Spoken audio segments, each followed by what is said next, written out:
has innovated and added so much to what it means to be a console shooter and sort of defined what the modern shooter is like for matchmaking and online experience. Living up to that legacy and delivering on fan expectations is a tough bar.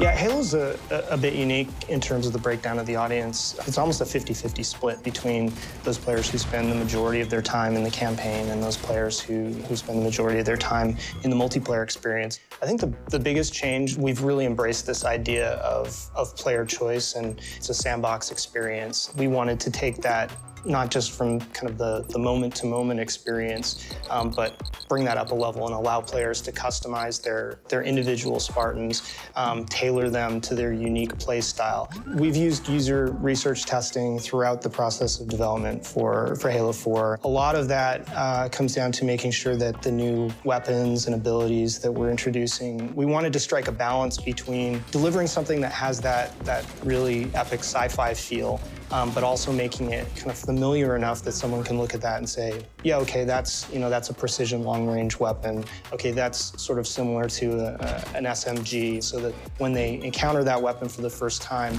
it's not so alien that they have no idea how to use it. We do these data mining where the game is automatically logging what people are doing. There's an intended flow that the designer has when they're designing that map. And we take those maps into user research and we can generate a heat map. This sort of view is sort of combining the status location versus the death location. So basically, if there's a lot of people in an area and they aren't dying there that frequently, then it's sort of blue. But if you die more frequently than you are there, or the ratio is higher, it's red.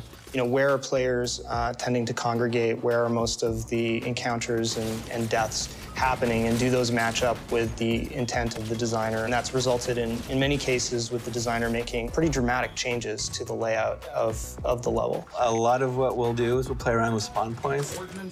Sometimes we'll play with man cannon placements, teleporters, things to get people from point A to point B faster. There is always understanding how players are playing our maps are always going to feed into the next version. They're going to help us tune for any title updates and tuning passes that we do. So we don't stop once the game is over. That's just the start of the next phase. A year?